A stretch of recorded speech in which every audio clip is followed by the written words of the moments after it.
Hoy es ¿cómo es tu hogar? Vamos a hablar de familia y la pregunta que Dios nos quiere hacer de reflexión es ¿cómo es tu hogar? Como la foto que está en la pantalla, ¿así es el hogar de ustedes? ¿O quisieran que así fuera el hogar de ustedes? ¿Ah? Oh, okay. La foto habla no de un hogar, sino de una casa. Y Dios quiere que nosotros tengamos tanta conciencia de que nuestras vidas se desgastan, quizás queriendo tener una casa como esa. Pero poco nos esforzamos en trabajar y en construir un hogar. Una casa y un hogar son dos cosas totalmente diferentes. Una casa es un espacio donde puede vivir una o muchas personas. Pero un hogar es un espacio donde se transmite, se comparte vida, se viven momentos buenos, momentos tristes, en unidad y con gozo. Y lo que Dios quiere es que nosotros aprendamos a desarrollar un hogar. Cada uno de nosotros es el fruto de una familia. Cada uno de nosotros también hemos creado nuestras propias familias. Nuestros hijos en un tiempo no muy lejano construirán sus propios hogares. Y les decía en un comienzo que en el corazón de Dios siempre ha estado la familia. Y así como en el corazón de Dios está la familia, también en el corazón de Satanás está el aborrecer a la familia. Nosotros podemos ver desde el libro de Génesis, cuando Dios creó a Adán y Eva y les dio un mandato de fructificar, ¿en qué pensaba? En la familia. Cuando Dios escogió a Noé en un tiempo de decadencia, ¿qué fue el resultado? Se salvó él y su familia. Las 12 tribus es el producto de las promesas que Dios una vez le hizo a un hombre. ¿Y eso qué es? Familias.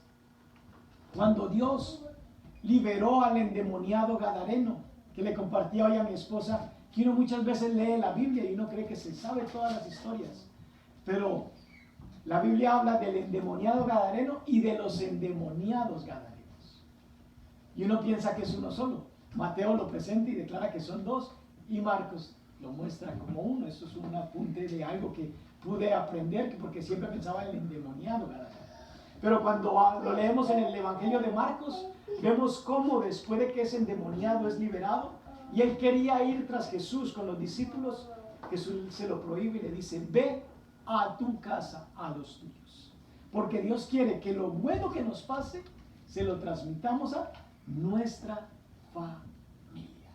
Entonces hoy vamos a estar hablando, voy a ser breve en los textos bíblicos que vamos a leer hoy, porque después de esto vamos a escuchar un testimonio de alguien que es hermano en la fe y que a mí me impactó mucho su testimonio, y él no se da cuenta que hoy lo invitamos a este lugar, sino que lo vamos a traer y él, sin darse cuenta, nos va a compartir su testimonio. ¿Okay? Quisiera que me acompañen con sus Biblias al libro de Génesis, al capítulo 17.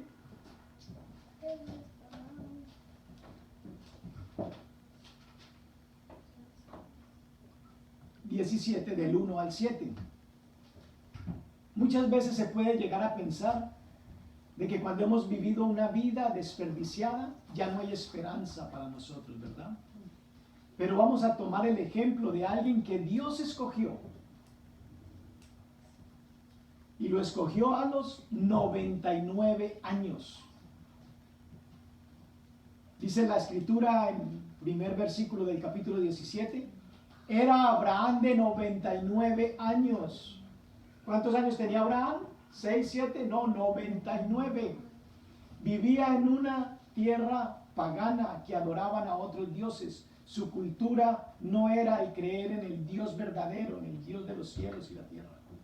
Pero dice, cuando le apareció Jehová y le dijo: yo soy el Dios todopoderoso, anda delante de mí y sé perfecto. Ese es el consejo que Dios nos manda hoy. Anda delante de mí y sé perfecto. La perfección no habla de la ausencia de pecado. La perfección habla de un esfuerzo continuo, de querer ser íntegros en todo lo que hacemos. Integridad es todo aquello que podemos hacer en secreto y que si alguien lo conociera no nos va a generar vergüenza. Todo aquello que pensamos en secreto y alguien lo conociera no nos va a producir una vergüenza. Eso es integridad. Y la Biblia muchas veces nos habla de que andemos en integridad delante de Dios y delante de los hombres. Dice el verso 2: y pondré mi pacto entre mí y ti y te multiplicaré en gran manera. Entonces Abraham se postró sobre su rostro y Dios habló con él diciendo: he aquí mi pacto es contigo y serás padre de muchedumbre de gentes. Una vez más vemos el deseo de Dios de crear familias. Y no se llamará más tu nombre Abraham, sino que será tu nombre Abraham, porque te he puesto por padre de muchedumbre de gentes. Y te multiplicaré en gran manera y haré de ti naciones, de ti y reyes saldrán de ti. Verso 7: y estableceré mi pacto entre mí y ti, y tu descendencia después de ti en sus generaciones por pacto perpetuo, para ser tu Dios y el Dios de tu descendencia. ¿Cuál es el anhelo de Dios? ¿Únicamente ser nuestro Dios? No, Él anhela ser el Dios de nuestra descendencia. Y me alegra el testimonio que pudo compartir nuestra hermana acerca de la palabra que Dios le regaló y lo que ella pudo declararle a su hijo, que confíe que Dios es un Dios bueno. Vayamos al capítulo 18, verso 19.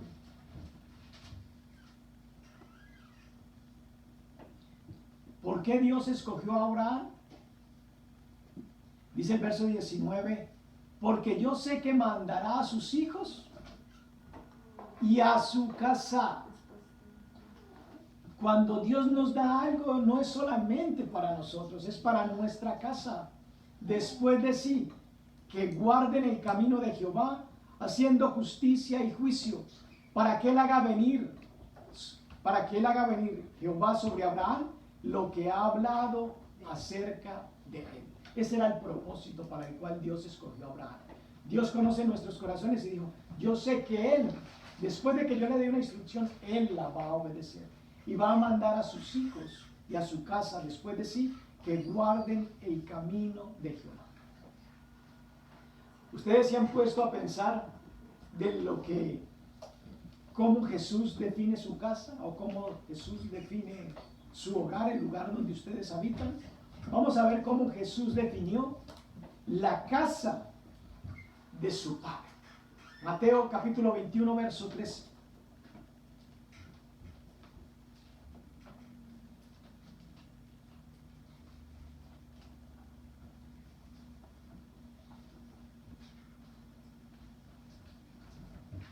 Dice el verso 13: y les dijo: escrito está, mi casa de oración será llamada, mas vosotros la habéis hecho cueva de ladrones. Una casa la podemos convertir en dos cosas: en un lugar de oración, o la podemos hacer simplemente cueva de ladrones. Yo puedo ver o puedo entender la expresión cueva de ladrones, personas que no están haciendo la voluntad de Dios, no necesariamente están robando, sino personas que están dentro de un hogar, pero dentro de una casa, pero no están haciendo la voluntad del Padre. Y dice: mi casa será llamada a tiempo futuro casa de oración. Si Dios mirara y evaluara nuestra casa, ¿cómo la llamaría? ¿Casa de oración o cueva de ladrones? Cuando le digo cueva de ladrones, no es únicamente por el hecho de que estén robando, sino porque no están haciendo la voluntad del Creador. Miremos cómo declara la palabra en el Salmo 132. ¿Dónde habitaba Jehová? ¿Quién me puede decir de lo que conocen ustedes de la Escritura? En su santo. Ok, ¿dónde más? Salmo 132, verso de 13 al 14. Muy bien. Me encanta que esta gente lee la palabra, medita en ella de día y de noche. Dice el verso 13: y 14. Porque Jehová ha elegido a Sión, la quiso por habitación para siempre. Este es para siempre el lugar de mi reposo. Aquí habitaré porque la he querido. Sabemos de que Dios habita en todas partes. Si Dios habita en todas partes, está en nuestra casa, ¿verdad? Pero Dios la escogerá como su habitación. Dice que Dios escogió a Sión y la llamó: esta es mi habitación y habitaré para siempre porque la he querido. Yo creo que es un tiempo en el que nosotros reflexionemos qué estamos construyendo, una casa o un hogar. Dios nos puede dar la bendición de tener una buena casa, pero está más interesado que desarrollemos buenos hogares. Es preferible vivir en un lugar quizás no muy suntuoso, no muy lujoso, con una buena convivencia, que con una casa espaciosa y una mujer rencillosa y unos hijos rebeldes, ¿verdad? Entonces Dios está interesado en que nosotros podamos edificar hogares, más que casas, hogares. Y miraba qué era Sión. Y Sión en la antigüedad era una fortaleza de los jebuseos. Cuando David logra conquistar esa fortaleza, es llamada la ciudad de David. Pero también la escritura utiliza después de esa conquista como Israel o Judá, así se llama Sión, Jerusalén. Entonces dice que Él habita en donde está su pueblo, pero hagamos de nuestra casa un hogar en donde Dios se complazca en permanecer y en habitar. Sabemos de que Él está en todo lugar, sabemos de que Él está en la iglesia, pero procuremos de que tanto la iglesia como nuestro hogar sea un lugar que a Dios le agrade llenar y esté complacido de la manera en la que nosotros vivimos. Miremos algunas cosas que debe de tener un hogar. Un hogar debemos de encontrar o desarrollar ciertas cosas. Vayamos a 1 de Pedro, capítulo 4, verso 8.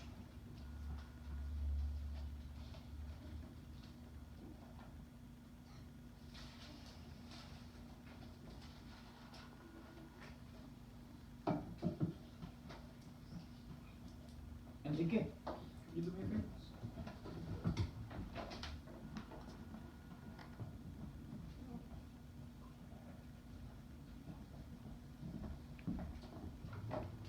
Todos tienen 1 de Pedro, capítulo 4, verso 8. Ok. Dice: y ante todo, tened entre vosotros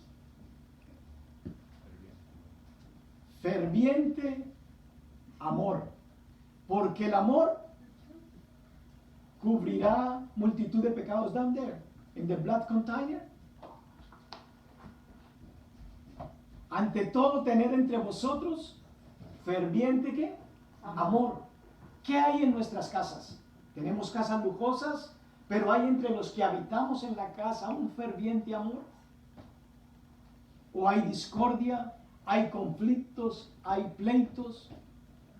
Y para edificar un hogar no quiere decir de que vamos a estar exentos de problemas. Vamos a tener problemas. Pero ¿cómo vamos a solucionar nuestros problemas? Y la escritura nos dice: ante todo, entre ustedes. ¿Quiénes son ustedes? Aquellos que conocen la palabra. Haya un ferviente amor. Porque el amor, ¿qué? Cubrirá multitud de pecados. Algo que debe de haber de manera esencial en nuestro hogar es amor. Porque el amor cubre, ¿qué? Multitud de pecados. ¿Cuántas diferencias no tenemos los esposos con las esposas? Y si no es por el amor, es más fácil ahorcarla que amarla, ¿sí o no?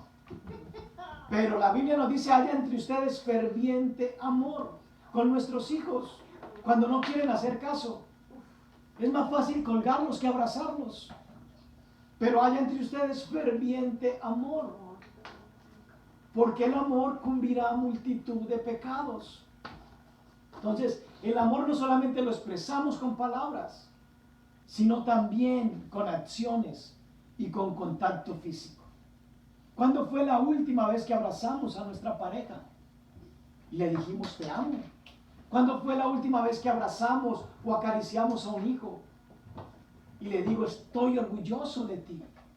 No por lo que haya hecho bueno, porque nuestros hijos deben de ser aceptados, no por lo que hacen, sino porque son nuestros hijos. Que ellos sientan de que el amor para con ellos es incondicional, no está basado en lo bueno o en lo malo que logren hacer. Porque ese no es el amor del Padre. El amor que recibimos de nuestro Padre Celestial es incondicional. Dice que Él nos amó primero cuando éramos, ¿qué? Sus enemigos, no cuando fuimos santos. Dice, Él nos amó primero. Entonces, que nosotros podamos expresarle tanto a nuestra pareja como a nuestros hijos un genuino y un verdadero amor. Entonces, debe de haber en nuestros hogares un amor espontáneo. Vayamos al Salmo 91, verso del 1 al 4.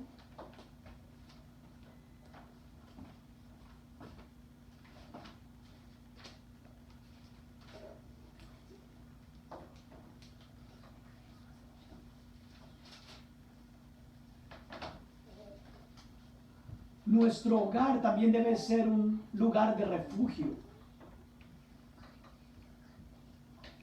Dice el verso 1 del capítulo 91, el que habita al abrigo del Altísimo morará bajo la sombra del Omnipotente. Diré yo a Jehová, esperanza mía y castillo mío, mi Dios, ¿en quién confiaré? Él te librará del lazo del cazador, de la peste destructora. Con sus plumas te cubrirá y debajo de sus alas estarás seguro. Quizás usted esté pensando, pero eso no habla de mi casa. Sí, habla de su casa y de la mía. Porque ¿cómo usted le puede mostrar de manera práctica la protección de Dios a sus hijos y a su cónyuge si no es en su casa, si no es en su hogar? Su hogar tiene que ser un lugar de refugio. Cuando usted venga angustiado, cuando usted venga preocupado. A mí me encanta llegar a mi casa. Mi hija y mi esposa lo saben. Para mí eso es un descanso. Yo quisiera no salir más de mi casa cuando llego a mi casa.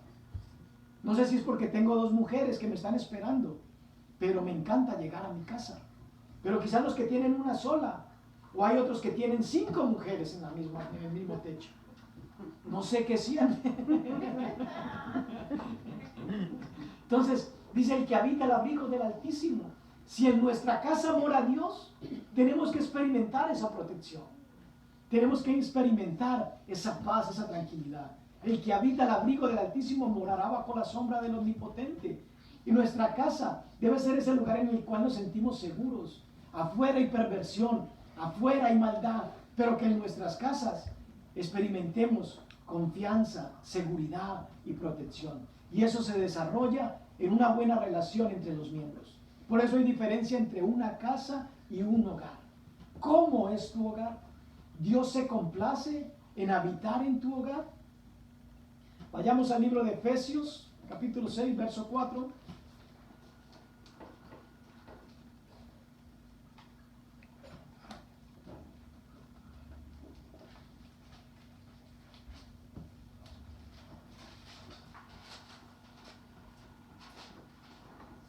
Yo sé que con la tecnología es fácil leer el texto en la pantalla, pero también hágase el hábito de buscarlo en su Biblia, sea electrónica o de papel, los textos bíblicos, raye su Biblia, que usted pueda recordar en un momento dado alguna palabra que Dios le haya regalado. Efesios 6, verso 4 dice lo siguiente: vosotros padres, no provoquéis a ira a vuestros hijos, sino criadlos en disciplina y amonestación del Señor. ¿Qué debe de haber en nuestro hogar? Debe ser un lugar donde haya amor, debe ser un lugar de refugio de la tormenta, debe ser un lugar de disciplina, pero también de libertad. Que nuestros hijos, cuando los corregimos, ellos sientan la libertad de poder acudir nuevamente a nosotros y decirnos: papá, mamá, perdóname, me equivoqué y sé que por eso tuviste que disciplinarme. Que cada vez que disciplinemos a un hijo, él sepa la razón por la cual lo estamos haciendo. Porque si nuestros hijos lo disciplinamos y ellos no saben por qué lo hacemos, simplemente estamos airándolos, estamos a ellos llenándolos de odio, de amargura, porque no saben por qué me están castigando, por qué me están disciplinando. Entonces, logremos desarrollar en nuestra casa este tipo de ambiente, no solamente para nuestro beneficio personal, sino para que Dios también se complazca en cada una de nuestras acciones y de la manera en la que vivimos. Vayan conmigo al Salmo 133, verso 1.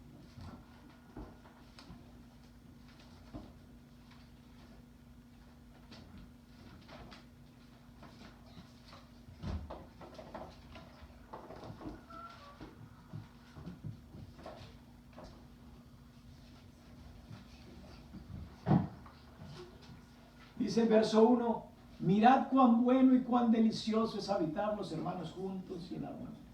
Ese texto casi siempre lo escuchamos con una aplicación en la iglesia, ¿verdad? Mirad cuán bueno y delicioso es habitar los hermanos juntos y en armonía. Pero ¿qué de nuestras casas? ¿Qué de nuestros hogares? ¿No somos hermanos todos los que vivimos ahí? Y Dios espera que nuestro hogar sea un lugar agradable de convivencia, que sea un lugar delicioso. Cuán delicioso, cuán bueno es habitar los hermanos juntos y en armonía. Que haya armonía en cada uno de sus miembros. Hay hogares en que el esposo no quiere regresar a la casa. Qué pereza llegar a mi casa. Tengo que llegar a pelear, tengo que llegar a discutir. Y no solamente el esposo, las mujeres que trabajan, muchas de ellas tampoco quieren regresar al hogar, porque van a encontrar un hombre mal encarado, enojado, gruñón, quizás que golpea, que maltrata. Y a veces pensamos de que esos cuadros son únicamente para la gente que no conoce a Dios. Y si supiéramos de que esos cuadros dentro de las mismas familias que ocupamos la iglesia se están presentando hoy en día. Y vivimos con una doble moral, vivimos con una máscara puesta. En la iglesia sonreímos, abrazamos a todos los hermanitos y hermanitas, y en nuestras casas golpeamos y maltratamos a aquellos que Dios nos ha dado como familia. Y Dios no se complace en eso. Por eso la pregunta es, ¿cómo es tu hogar? Yo no sé cómo es tu hogar, porque yo puedo venir y vernos a todos sonreír en un momento dado, pero cuando yo me vaya, quizás sea una batalla campal. Igual usted puede ir a la mía, ay, vamos a la casa del pastor y ay, todo arreglado, huele rico, pero ¿cómo será después de que ustedes se vayan? ¿Verdad? El mensaje no es únicamente para ustedes, el mensaje es para nosotros también. El deseo de Dios para los hogares es tan claro, y en el corazón de Dios está tanto el deseo de que desarrollemos buenas familias, de que uno de los requisitos cuando se van a elegir líderes, ancianos y obispos es que sea de buen testimonio.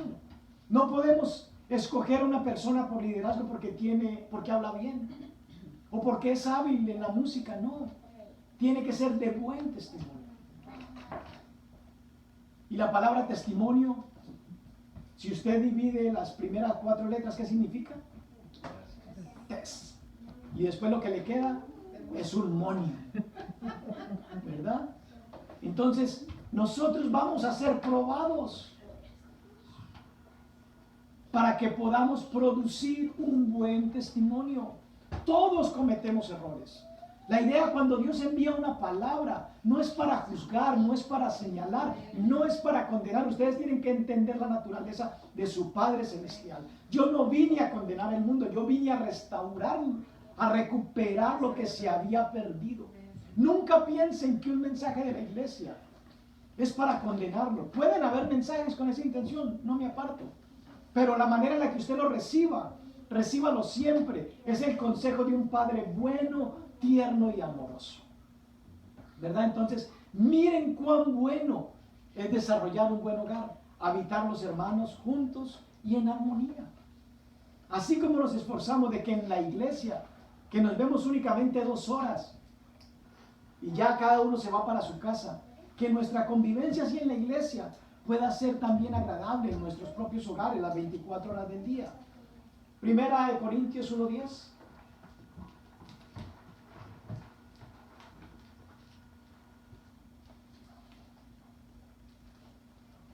Recuerden que esta no es la predicación, ¿no? La predicación es el testimonio que vamos a ver.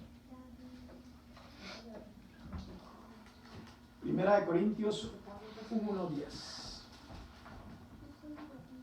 Entonces, cosas que debemos encontrar o desarrollar en nuestros hogares es un lugar de amor, un refugio en la tormenta, un lugar de disciplina, pero también de libertad, un lugar de armonía. Ahorita miremos qué dice Primera de Corintios 1:10. Os ruego pues, hermanos, por el nombre de nuestro Señor Jesucristo, que habléis todos una misma cosa, y que no haya entre vosotros divisiones, sino que estéis perfectamente unidos en una misma mente y en un mismo parecer. Julio, ¿yo tengo que pensar lo mismo que piensa mi papá y mi mamá? No. ¿Yo tengo que pensar lo mismo que piensa mi mujer? No. La Biblia dice en Amós 3:3, ¿andarán dos juntos si no estuvieren de acuerdo? La idea no es de que pensemos lo mismo, la idea es de que vamos a trabajar todos por un mismo propósito, de que podamos desarrollar un buen ambiente en nuestro hogar. Entonces vamos a caminar en unidad. Los padres recibimos instrucción de Dios para instruir a nuestros hijos, y nuestros hijos de igual manera reciben instrucción para someterse a sus padres. Pero ¿cómo debe de ser ese sometimiento? En unidad, estando de acuerdo. Los hijos deben de aprender a reconocer de que lo que sus padres les están enseñando conforme a la Escritura es lo correcto. Porque un hogar se puede usar para dos cosas. ¿Cómo lo definió Jesús? Mi casa será llamada casa de oración, pero ustedes la han convertido en cueva de ladrones. Y les decía de que eso es una realidad hoy en día dentro de los hogares de los hijos de Dios. Muchos hogares son cuevas de ladrones, no porque se esté robando, sino porque no se está haciendo uso y una aplicación correcta de la palabra de Dios. Acompáñenme a Proverbios 22:6.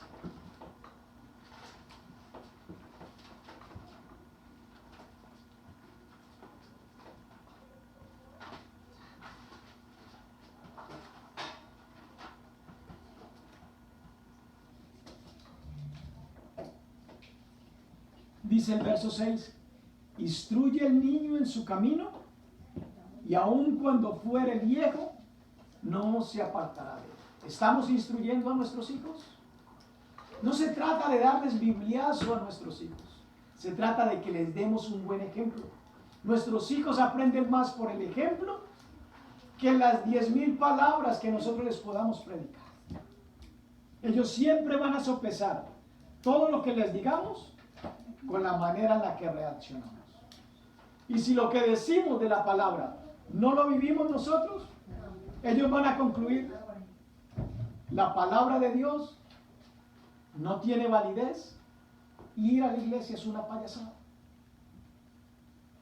Y Dios quiere hoy confrontarnos y decirnos cómo es tu hogar.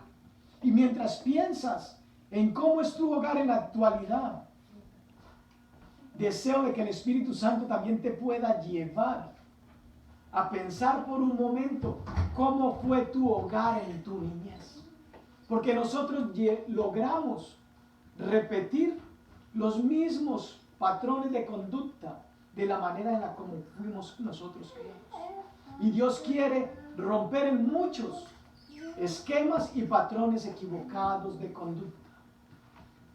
¿Cómo debemos de instruir a nuestros hijos? En el camino de Dios. Primera de Juan 1 del 7 al 9.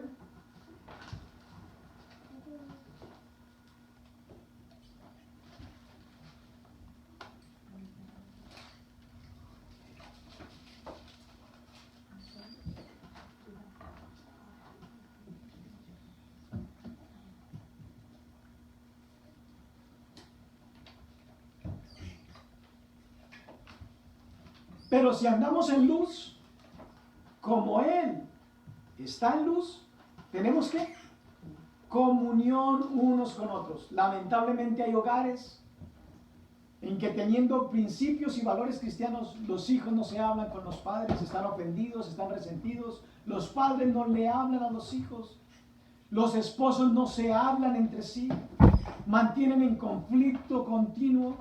Y dice la Escritura, si andamos en luz, como Él está en luz, tenemos que comunión unos con otros. Comunión habla de convivencia agradable. Qué bueno es habitar los hermanos juntos y en armonía. Y la sangre de Jesucristo, su Hijo, nos limpia de todo pecado. ¿Por qué es esencial que se desarrolle un genuino amor en nuestros hogares? Porque el amor cubre ¿qué? Multitud de pecados. Haya entre ustedes ferviente amor. Verso 8. Si decimos que no tenemos pecado, nos engañamos a nosotros mismos. No tenemos por qué impresionar a nuestros hijos. Nuestros hijos saben tal y cual como nosotros somos. Nuestros hijos saben cómo tratamos a nuestro cónyuge. Nuestros hijos saben cómo reaccionamos cuando algo no nos gusta. Nuestros hijos saben qué tan gritones y gruñones somos. Mi papá es cranky, mi mamá es cranky. Esas son palabras de nuestros hijos hoy en día, como nos definen, ¿verdad?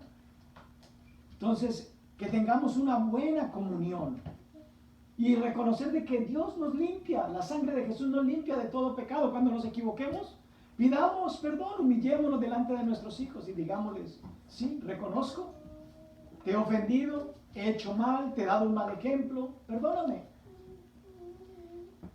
Dice, si confesamos nuestros pecados, Él es fiel y justo para perdonar nuestros pecados y limpiarnos de toda maldad. ¿Ven lo importante y vital que es dentro de una familia confesarnos nuestros pecados? Uno, porque Dios tiene la capacidad de perdonarnos y limpiarnos de toda maldad. Pero a veces por el orgullo y la falta de aceptación mutua, no reconocemos nuestras fallas y nuestros errores. Y muchas veces decimos, es que yo soy así por la vida que me tocó vivir. Pero quiero que escuchemos este testimonio y podamos ver y aprender y tomar un buen ejemplo de que aunque hayamos vivido situaciones muy críticas, de allí Dios puede traer restauración, darnos vida eterna para la gloria de Dios. ¿Ok? Entonces, vamos a enfocarnos en el resto del testimonio. Son 3 videos que vamos a ver, cada uno es de 15 minutos. Vamos a estar 45 minutos viendo el video y después de eso vamos a orar.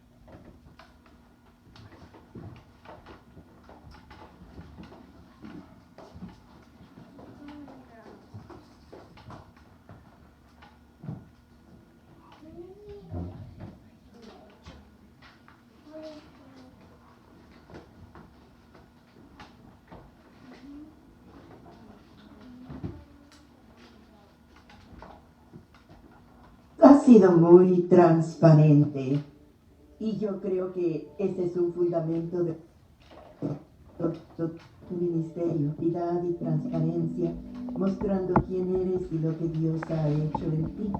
Pero no ha de haber sido fácil compartir lo que has compartido. ¿Por qué sientes que es tan importante abordar estos temas dolorosos, profundos y compartirlos con la gente? Para empezar, Ginger, creo en verdad que Dios me ha dado un don de transparencia.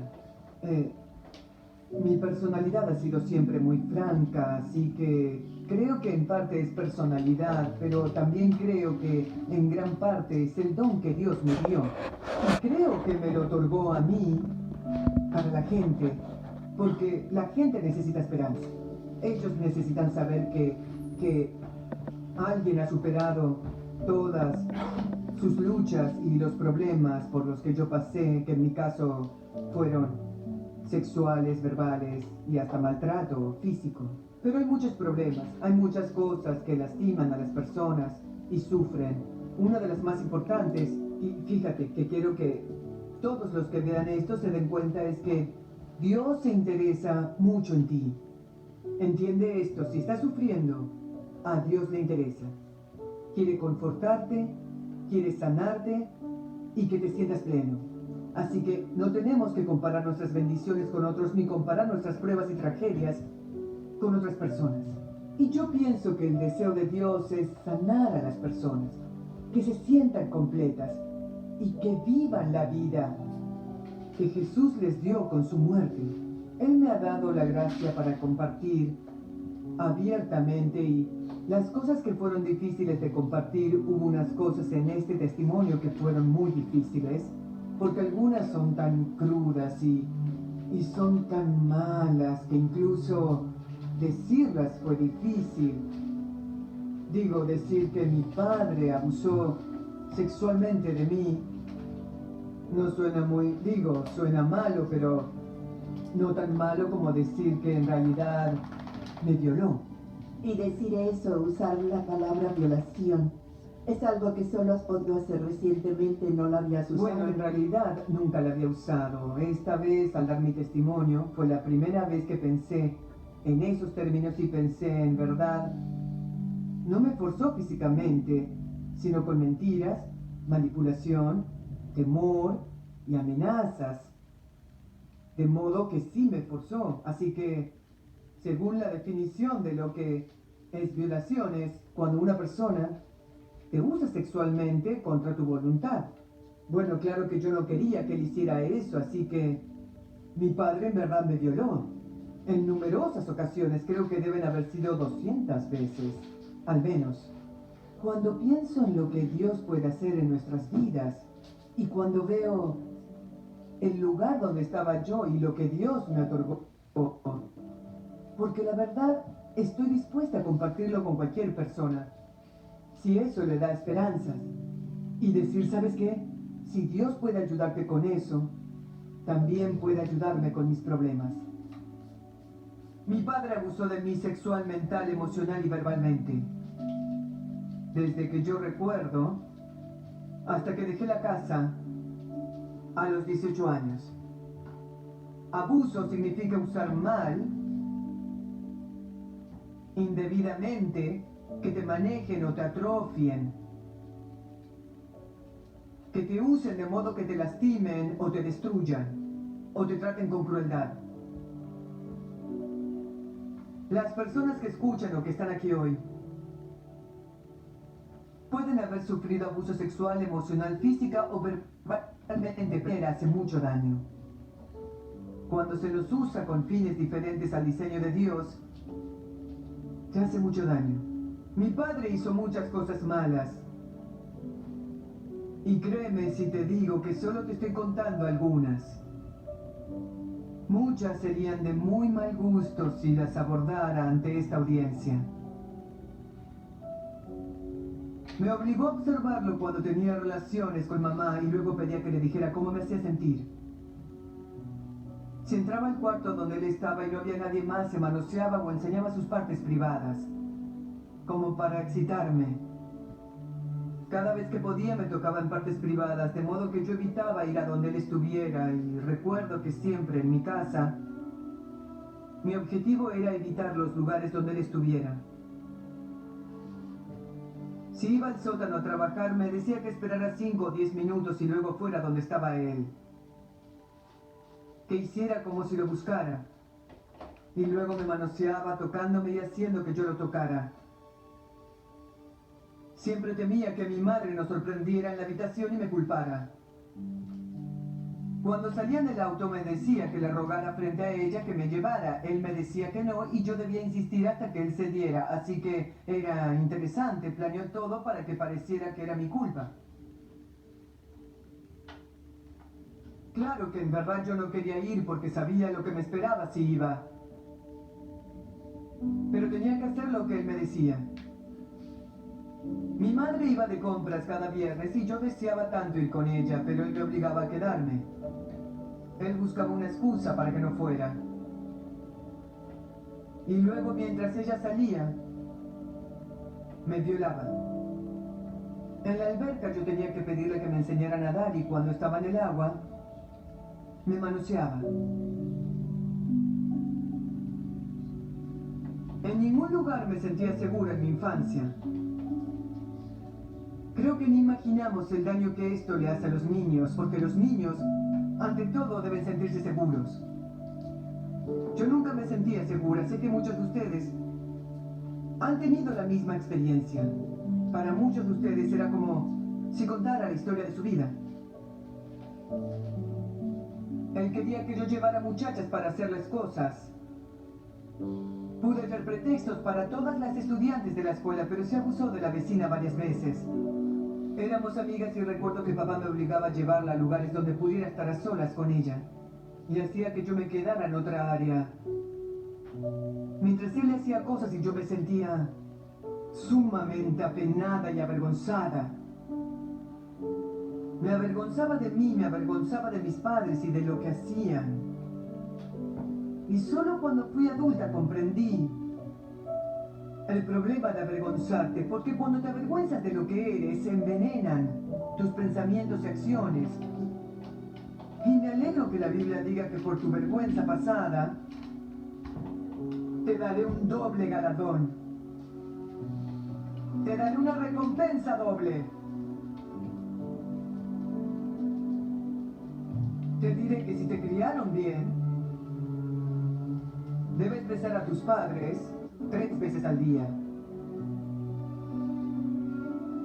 Si te criaron aunque sea remotamente bien, o tal vez ligeramente bien.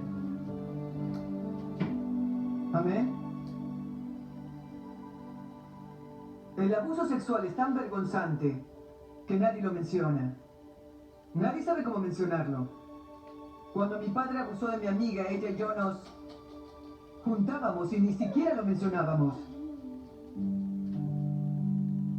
Cuando lo recuerdo, yo me pongo a reflexionar y pienso, eso es tan peculiar en mí que es algo tan terrible que nadie sepa cómo mencionarlo. En la escuela yo fingía tener una vida normal, pero me sentía sola y diferente todo el tiempo. Nunca encajaba. No podía tener amistad con nadie, no me permitían participar en actividades escolares, nunca iba a los juegos ni tampoco a ningún deporte. No podía hacer nada, tenía tantos minutos para llegar a casa al salir de clases porque papá siempre sospechaba que anduviera con un muchacho. La culpabilidad siempre engendra sospechas. No tenía amigos y no me permitían tener novio, no iba a fiestas. Papá no me compró vestido de graduación, anillo ni fotos del grupo, todo eso le parecía desperdicio. Y yo tenía que explicar a mis compañeros por qué no hacía lo que ellos hacían, nunca participaba en las cosas que hacían, nada de anillo de graduación, ni esto ni aquello. Había más pretextos, cuentos inventados. Era terrible, absolutamente terrible. Recuerdo cuando era muy pequeña y hubo fiesta de Halloween en la escuela.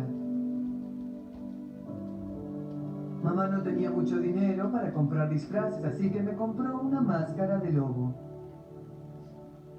Cuando llegaron las demás niñas, tenían disfraces de princesas y hadas madrinas y bailarinas, todas tan bonitas, y yo con mi máscara.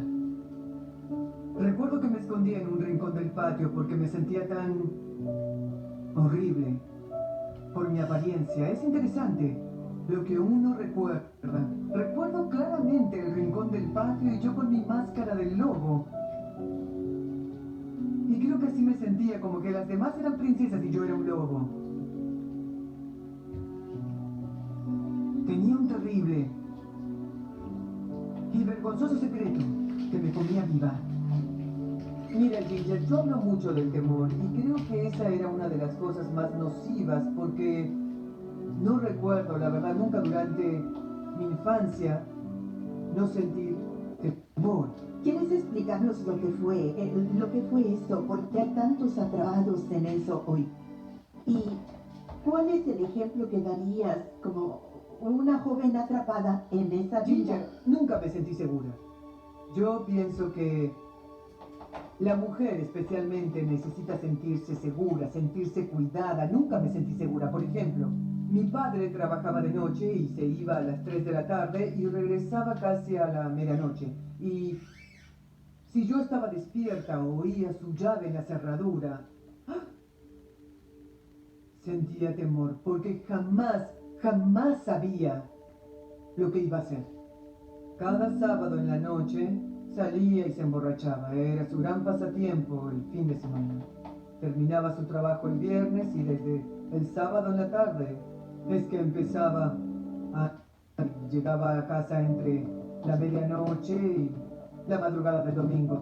Y algunas veces llegaba a casa muy feliz, cenaba y se acostaba, pero muchas veces llegaba y si mamá hacía algo, o cualquiera hacía algo para provocarlo. Había golpes, rabietas, gritos, regaños y pleitos. Y una vez recuerdo que mamá y yo tuvimos que huir de la casa y escondernos de él para que no nos dañara. Así que, especialmente incluso en sus disque días buenos, días cuando no había algún tipo de abuso sexual o días cuando él y mamá no estaban teniendo problemas, todo el ambiente de la casa estaba saturado de temor, porque uno no sabía. No había estabilidad. Podía cambiar. Sí, no había estabilidad. Nunca sabíamos cuándo estallaría. Podías hacer algo una vez y con suerte no pasaba nada, pero si no estaba de humor, la siguiente vez se enojaba mucho. Así que básicamente yo vivía en un ambiente muy controlado. Él era sumamente controlador y siempre veíamos lo que él quería ver en televisión, nos levantábamos cuando quería, nos dormíamos igual. Él decidía lo que debíamos comer. Y así tenía que ser. Y ya sabes, incluso una de las cosas que eran tan nocivas para mí en cuanto al abuso era que me preguntaba, esto suena muy vulgar, pero yo era una niña de 8 o 9 años y él me mostraba pornografía. Luego me pedía que le dijera cómo me hacía sentir. Bueno, y si no le decía lo que él quería oír, él se enojaba. Y como yo era fuerte, debes entender que tengo una fuerte y colérica personalidad. Y los coléricos, para empezar, no toleran muy bien que se les empuje.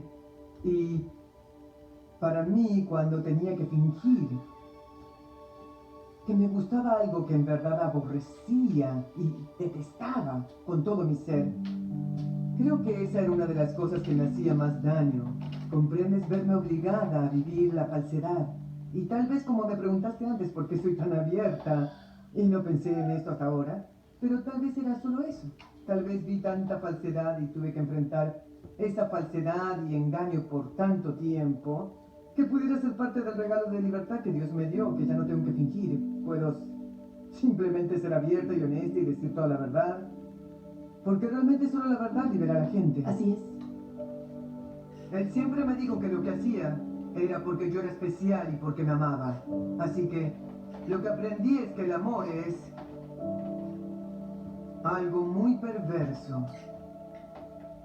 Cuando tenía como 9 o 10 años, recuerdo que papá me...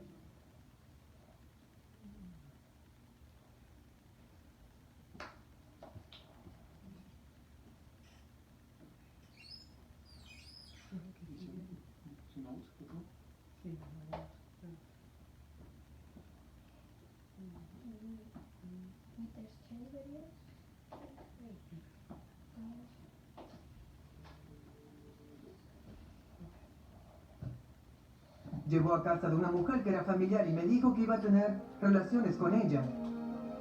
Y me dijo cuánto le gustaba y qué bonito era todo esto para convencerme de que era algo aceptable. Y luego me platicaba con detalle lo que hacían. Cuando yo tenía 9 años, mi mamá tuvo otro hijo y yo rogué a Dios que fuera niña, pensando, si tenemos otra niña, tal vez me deje en paz. Tal vez ella le guste más que yo. Pero resultó ser varón. Y creo que por ser varón lo rechacé. Y no nos tratamos mucho hasta que él fue adolescente. Mi hermano salió de eso con sus propios problemas. Él buscó drogas, alcohol e irresponsabilidad.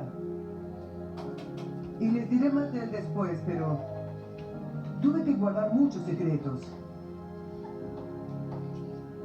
Él decía que no hacía nada malo y que no dijera nada a nadie. Porque si le decía a alguien no me creerían. Y eso ocasionaría problemas a la familia. Era interesante que lo comprendí esta mañana. Se convirtió en carga mía. Evitar grandes problemas a la familia debido a mi dolor. Y probablemente una de las cosas más difíciles que he enfrentado en mi vida hasta el día de hoy es adoptar un falso sentido de responsabilidad. Sentirme responsable por cosas que no deben ser mi responsabilidad. Te diré una cosa, enfrentaré mi problema y el tuyo también, si sé que lo tienes. Me hago responsable por cosas que son ridículas. Sin embargo, Dios ha hecho mucho en mí en esa área y puedo decir, Joyce, eso no es tu responsabilidad. No tienes que hacer nada con eso. ¿Cuántos saben qué quiero decir con falso sentido de responsabilidad? Miren nada más. La razón por la que Satanás quiere ocultar todo es porque mientras esté oculto en ti, en verdad no te puedes liberar. No por completo. Así que las cosas que llevas ocultas en ti, algo vergonzoso que has hecho o algo vergonzoso que te hicieron y te da vergüenza. Si nunca jamás lo has comentado, no te estás haciendo ningún favor. Empieza por decírselo a Dios abierta y honestamente. Habla contigo abierta y honestamente. Debes externarlo para superarlo. Algunas cosas las asimilé al madurar. A los 12 o 13 años mi padre pasó del manoseo a la violación. No me forzó físicamente, pero lo hizo con temor, manipulación, control, amenazas y mentiras. Incluso la preparación para compartir esto ha sido interesante porque en todos los años de hablar de esto jamás había usado la palabra violación. Y cuando al fin la dije, hace 3 semanas preparándome para esto, me sonó tan violento, aún para mí, porque yo siempre decía abuso sexual. Pero creo que Dios puso esto en mi corazón porque creo que nos hemos acostumbrado a decir abuso sexual. Y en verdad lo que hizo fue violarme. Y lo hizo cada semana, al menos una vez, hasta que tuve 18 años. Hice algunas cuentas y entendí que mi padre, quien debía protegerme, quien se suponía debía cuidarme, me violó mínimo 200 veces antes de mis 18 años. Ahora, ¿cómo es posible que me pasara eso y que yo esté ante ustedes hoy, en la condición que estoy hoy? Si Dios no viviera en realidad, ¿cómo sería posible? ¿Cómo sería posible sin Dios? El golpe más duro que le puedes dar al diablo es que le entregues tu dolor a Dios para que lo convierta en bendición. Que le des tu desorden para que se convierta en tu mensaje. Porque cuando te estoy diciendo que sé lo que significa sufrir, debes creerme. Y si te doy mi testimonio y te digo que soy sana, entera, salva y buena, y que he tenido un gran matrimonio de 43 años y 4 hijos sirviendo a Dios y 10 nietos, y que amo mi vida, y creo que soy de valor para el reino de Dios, eso te da esperanza. Te da esperanza de que Dios lo hará por ti. Amén. Por eso hago esto, porque quiero para que sepas lo bueno que es Dios. Y que tu lucha vale la pena, tu viaje vale la pena. No te rindas, no te rindas. Joyce, ¿por qué no hablamos de confiar? Porque es difícil confiar si se ha demostrado una vez y otra vez y otra vez que la gente no es confiable. Así que, ¿cómo es que llegamos a entender que Dios siempre es fiel, siempre es confiable? Y en algún punto tenemos que depositar confianza para ver qué pasa. Debe ser difícil. Pues algo que me ha ayudado, yo creo, es que la Biblia dice que el amor siempre cree lo mejor. Así que pasé muchos años desconfiando, porque no solo mi padre me violó, también otros 2 o 3 hombres intentaron lo mismo. Un jefe que tuve, un tío, un abuelo. como que había un espíritu de incesto en la familia de mi padre. Y para ser honesta, creo que algunos se criaron con eso y... ¿Se convirtió en una norma? Pues sí, creo que sabían que era malo, pero Claro. como que algo les pasó en su infancia también. Y es que hay mucha gente cruel en el mundo. Y te puedes volver muy dura y desconfiada. Y recuerdo en mi matrimonio con Dave, Dave me preguntaba, ¿por qué actúas como si fuera tu enemigo? Porque yo pensaba, todos buscan dañarme. O sea, era difícil dejar que él tomara decisiones por nosotros como familia, porque yo realmente no creía que nadie jamás tomaría una decisión que beneficiara más que a él. Porque era lo que yo veía, cada decisión que tomaba papá era para él, lo que él quería, lo que le gustaba, no le importaba a nadie más. Y mientras intentaba resolver esto ante el Señor, recuerdo que Él puso en mi corazón un día y dije, ¿cómo confiar en Dave con lo que me han hecho los hombres? Aunque Él no me ha hecho nada malo, ¿cómo puedo confiar en ellos? Y recuerdo que Dios puso en mi corazón, no te pido que confíes en tu esposo ni en nadie más, te pido que confíes en mí, entre ellos. Sí. Has hablado mucho de los secretos y del peligro de los secretos.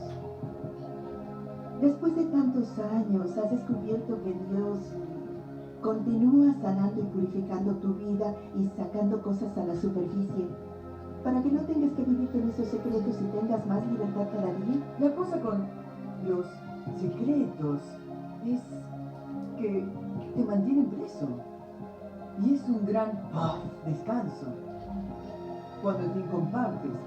Yo le digo a las personas que es genial si encuentras a otra persona, a alguien a quien amas, que te interesa, un líder espiritual, un amigo, un familiar con quien ser abierto y honesto. Pero la verdad es que si no tienes a una persona así, puedes sentarte en un sillón así, como estoy yo ahora, y puedes hablar en voz alta a tu Padre Celestial y decirle, en este momento no tengo a nadie con quien pueda hablar, pero voy a hablar abiertamente contigo. Como he dicho, no le estás diciendo nada que no sepa, pero necesitamos expresarlo, necesitamos vocalizar todo lo feo. Recuerdo una vez haberme visto al espejo para decir, ¿sabes, Joyce? Nunca tuviste padres que supieran amarte apropiadamente. Tuvieron sus problemas, no supieron amar apropiadamente. Y, ¿sabes qué, Joyce? Jamás los tendrás. Así que debes entender eso y seguir. La persona que ha sufrido maltrato puede recuperarse por completo. Hay algunas cosas que nunca tendré, que hubiera querido tener. Nunca sabré lo que es tener un buen padre.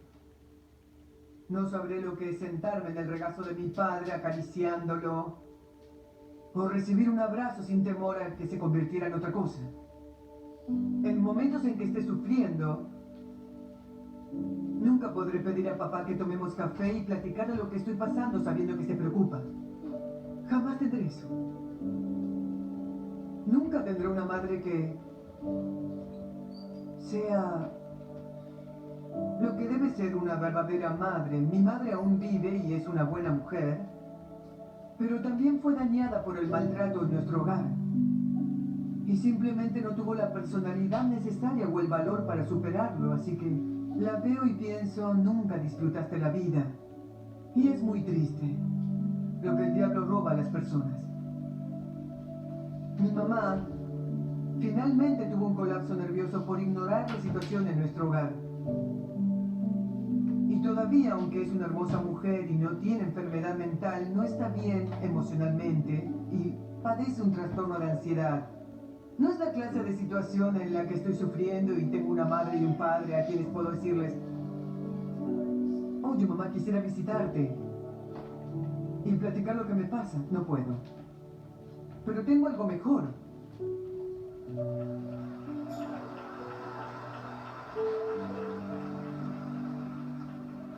Porque tengo una relación con Dios.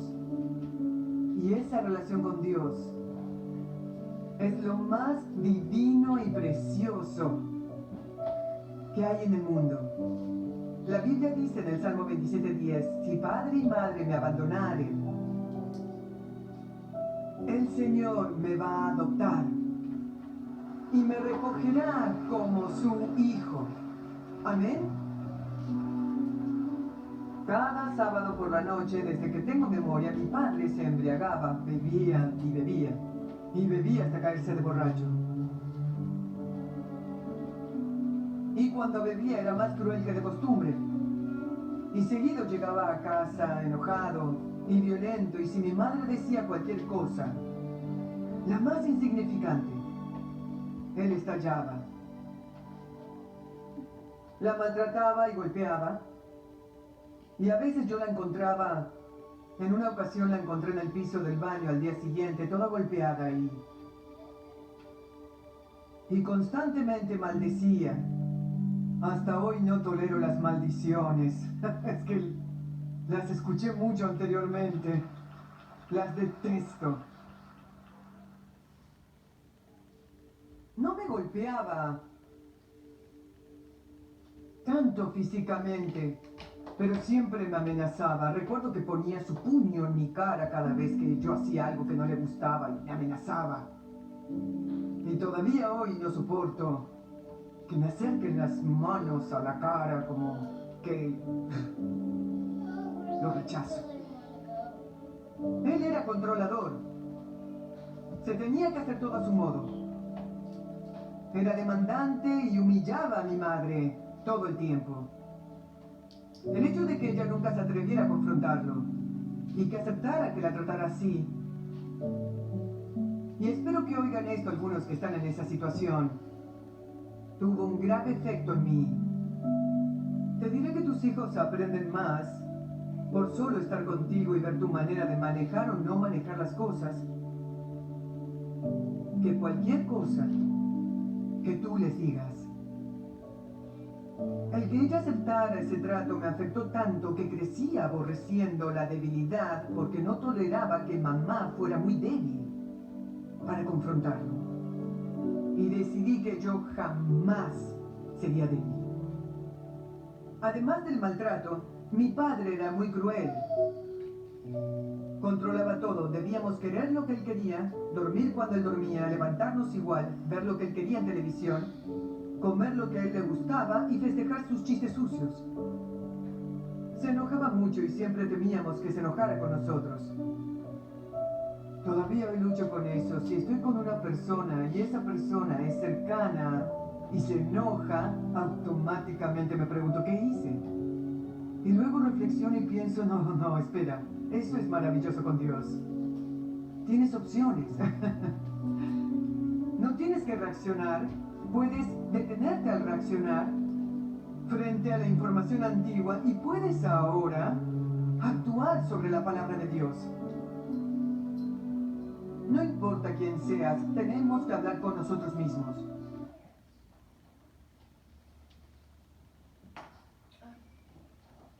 Yo llegué a avergonzarme por lo que me hacían y crecí muy solitaria. Él me llevaba...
a esperar un momento a ver si logramos y si no, lo concluimos.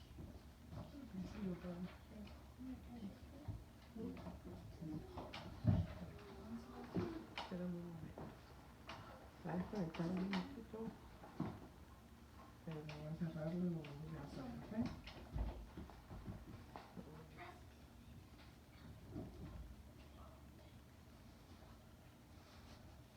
Dame un momento.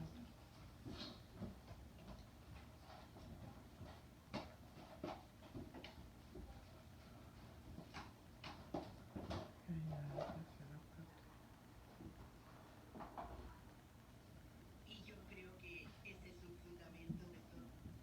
Yo llegué a avergonzarme por lo que me hacía. Uy, vamos a volver a poner.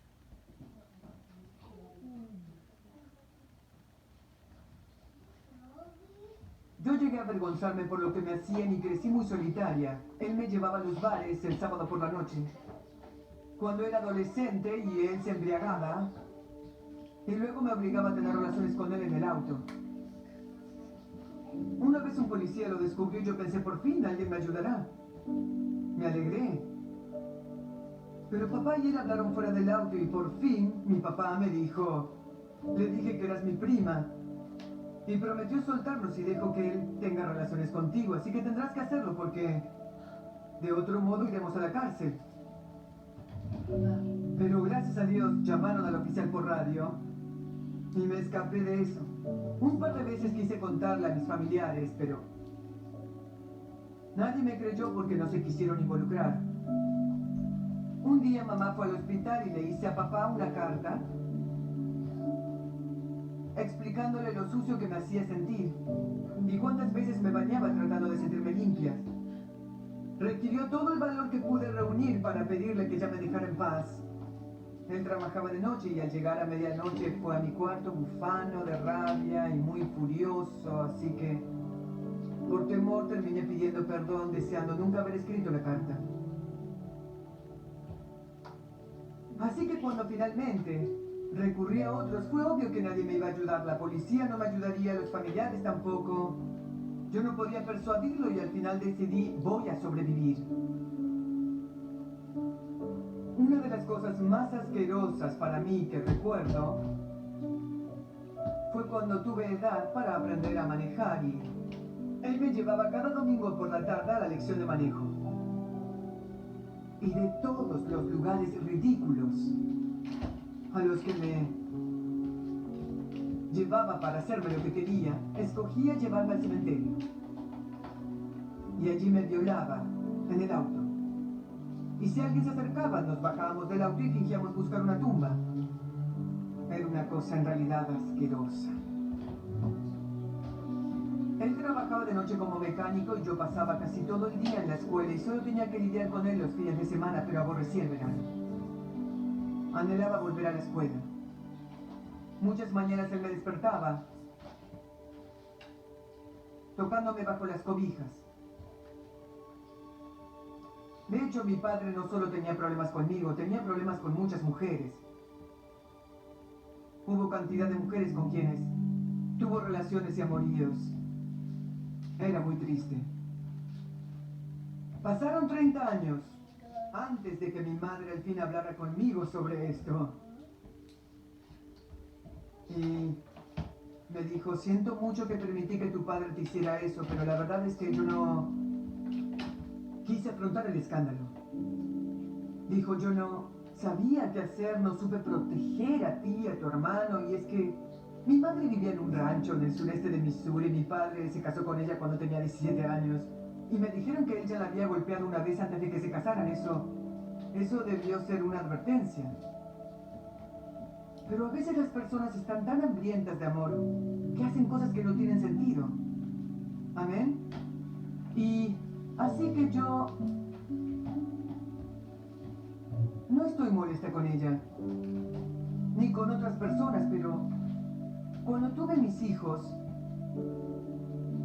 me resultó muy difícil entender cómo mi madre no pudo ayudarme en esa situación. Y yo, francamente, llegué al punto en el que fue sumamente difícil para mí. Creo que sentí más rencor contra ella que contra mi padre, porque Yo sabía que él estaba muy mal y aunque no lo sabía de niña, pero aprendí a través de los años por la palabra de Dios que las personas lastimadas lastiman a otras y descubrí que él había crecido en un ambiente incestuoso en su familia y solo expresaba una conducta aprendida y de hecho es más fácil perdonar a otras personas si tú entiendes que hay trastornos en ellos también, ¿ok? Me alegro de que Dios me haya dado la gracia para perdonar 100% a mi padre. Tardé algún tiempo, pero pude hacerlo. Y lo había perdonado, pero no totalmente. Comprendí eso cuando Dios me pidió hace varios años que trajera a papá y mamá a San Luis, desde donde vivían en Missouri, que los acercara a mi casa y los cuidara hasta que murieran. Y yo pensé, eso sí que no lo haré nunca. Al principio solo lo rechacé, yo dije, no es posible que esto sea de Dios. Un Dios amoroso no me pediría que hiciera eso. Porque ellos estaban en un lugar donde yo solo los tenía que ver un par de veces al año. Iba los días festivos, daba algo de dinero y trataba de olvidarlo. Dios me dijo, están enfermos y viejos, pero ¿cuándo han hecho algo por mí? ¿Y sabes qué me dijo? Respiras. Ellos se juntaron y me dieron vida y... ¡Ay, eso era tan duro para mí! ¡Dios mío, qué difícil! Pero para entonces yo sabía cuando Dios está tratando conmigo y también sé que Dios nunca pide que hagamos algo si no es para nuestro propio bien. Recuerden eso. Dios nunca te ordenará algo si no es para tu bien. Cuando has dado tu testimonio, es muy fácil el hecho de que sentir el aislamiento y abandono es muy importante. No solo por lo que hizo tu padre, sino por la falta de apoyo de tu madre o porque no respondió. Así que, ¿cómo pudiste resolver eso para que esos sentimientos de abandono no afectaran toda tu vida y todas tus relaciones? Bueno, de una cosa sí estoy segura. Cualquiera que haya sufrido maltrato, ya sea una esposa golpeada, un cónyuge que ha sido infiel, padres que no te amaron como debían o lo que te haya hecho sentir que no les importabas. Incluso hay personas que fueron adoptadas, que se sienten de ese modo, no entienden, no saben ni entienden, porque los padres naturales los dieron en adopción y hasta ellos pueden tener muchos conflictos. Y una de las cosas hermosas de la relación con Dios es que Él es toda consolación. Así que es algo sobrenatural que va más allá de tu cerebro. Cuando tienes una relación con Dios, Él empieza a consolarte en tu vida. Sí. Lo importante es que tu mente sea renovada y eso es muy importante, no importa lo que Dios haga por ti. Tienes que pensar diferente. Quiero asegurarme de que lo entiendas, que no importa lo que Dios haga por ti, tienes que pensar diferente. Romanos 12, 1 y 2 nos dice que Dios tiene un buen plan para tu vida, pero no experimentarás ese buen plan si tu mente y actitud no es renovada por la palabra de Dios. Así que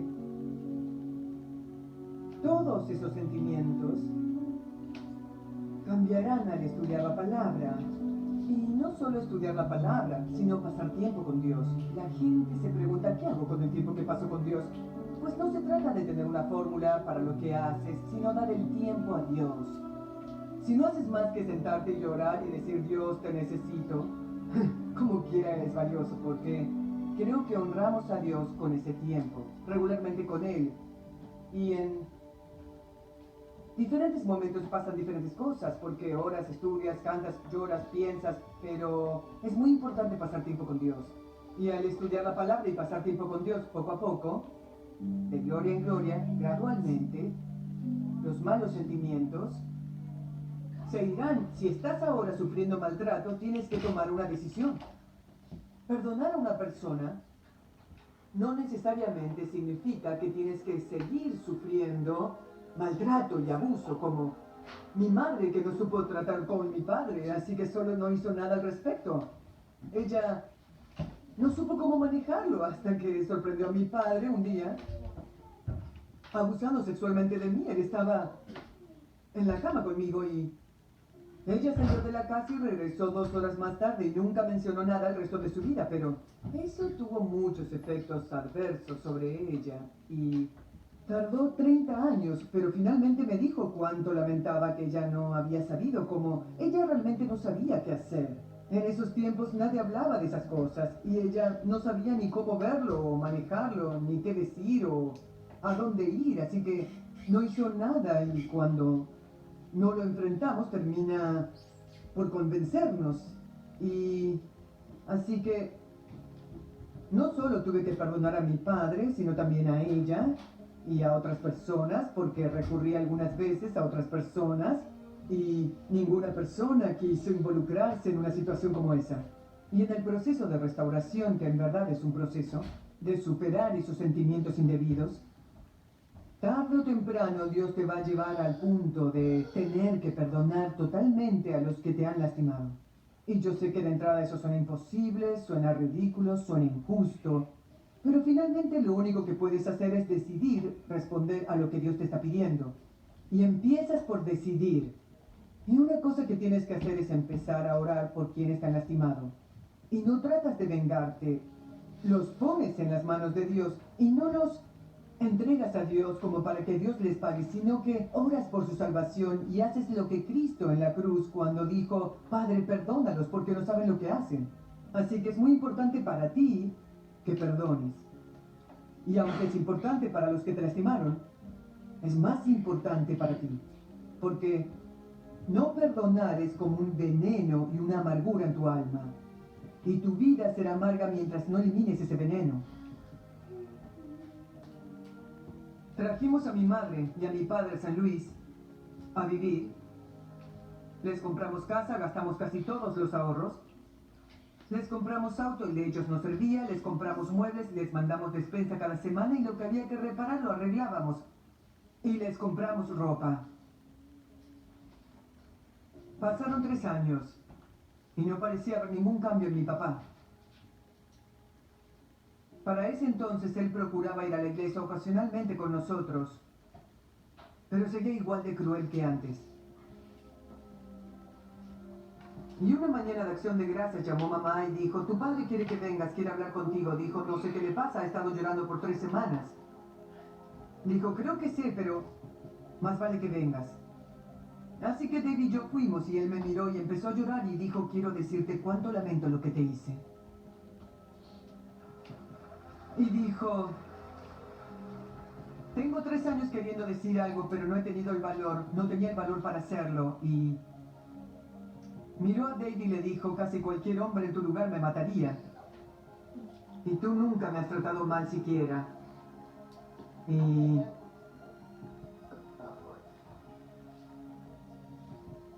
mi padre recibió a Cristo ese día, se bautizó 10 días más tarde. Amén. Y murió hace como 3 años, pero vaya, ese hombre cambió. Porque se convirtió en un viejito dulce. Hasta le podía besar en la mejilla sin temor. Y ese fue un golpe duro para el infierno. Y se preguntarán qué pasó con mi hermano. Mi hermano ha sido un desastre toda su vida, pobrecito, y se fue a Vietnam cuando tenía 17 años. Mi papá solo le enseñó a beber y a andar con mujeres y maldecir, y fue muy irresponsable. Hace varios años regresó a San Luis de su casa en Arizona, donde vivía, y quería arreglar su vida, y Dave y yo invertimos mucho en él. Vivió con nosotros como 3 años y le arreglamos su dentadura, que estaba muy mal, y le ayudamos de muchas maneras. Vino a trabajar para el ministerio, viajó con nosotros, nació de nuevo, recibió el Espíritu, y en cuanto se fue a vivir solo, volvió al mal camino. No lo habíamos visto durante unos 7 años, llamó el otro día, no hace mucho, y ahora tiene algún trastorno mental debido a todas las drogas que tomó, y para fines prácticos vivía como indigente en las calles. Quería que le ayudáramos, pero yo pasé toda una tarde buscando un pasaje que me dijera que no le tenía que ayudar. ¿Por qué no decir la verdad? Yo pensaba, bueno, hice esto con mi madre y padre, Tengo un marido y 4 hijos, tengo 10 nietos, tengo a mi madre y a mi tía en un asilo cuidando de ellas. No necesito otra persona trastornada para cuidar de ella. Pero luego, en la mañana recordé que unas 3 semanas antes yo había orado por mi hermano. Vaya. No ores por algo en lo que no quieres estar involucrado.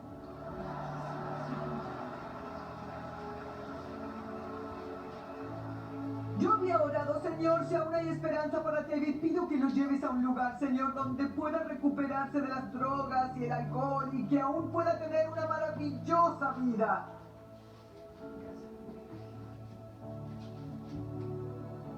Así que ahora está en tratamiento en un lugar cristiano en Los Ángeles y... veremos qué resulta.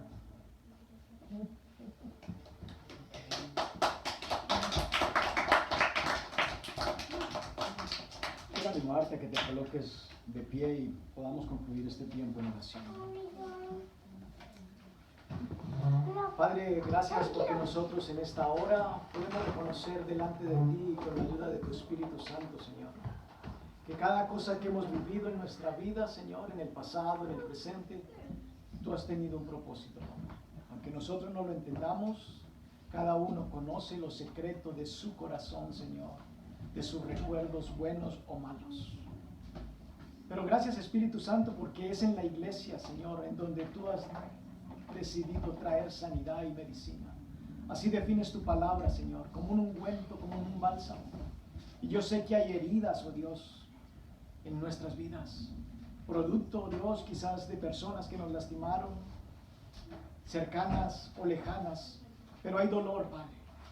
Y mientras haya dolor y no haya una sanidad, nuestra vida no puede ser productiva al 100%, papá. Pero gracias porque tú dices que conoceremos la verdad y la verdad nos hará libres.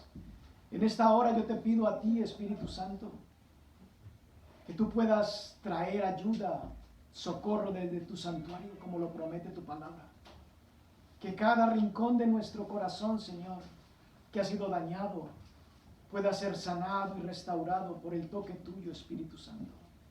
Y aquellos, oh Dios, como nuestros hijos, que quizás aún no han tenido no han tenido vivencias, Señor, difíciles, te pedimos que los guardes y que los protejas.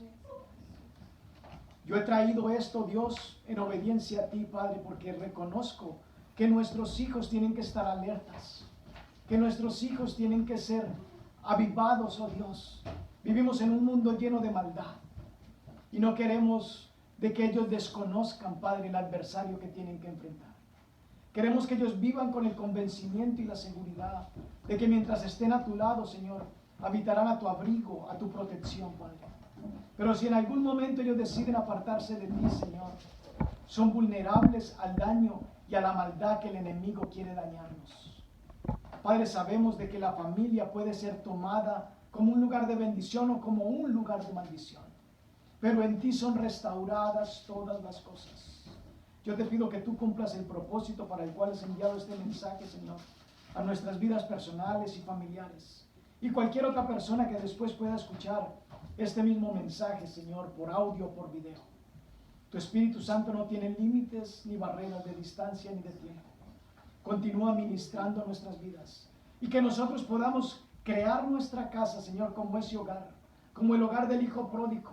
Que no importando, Señor, que hicimos embarradas y nos gastamos toda la fortuna, al volver en sí, Señor, podemos reconocer que hay un Padre que nos espera con los brazos abiertos. Que tu fruto, Espíritu Santo, en cada uno, Señor, pueda ser usado para la restauración y la ayuda de otros, para la ayuda y restauración de nuestro cónyuge, que podamos nosotros amar y perdonar a pesar de, oh Dios. Que el fruto de la paciencia, Señor, pueda ser ejercitado también entre nosotros. Todos hemos fallado. Ninguno, Señor, está libre en esta hora para lanzar su primera piedra. Ninguno. Pero queremos volver en sí, Señor, como el hijo pródigo.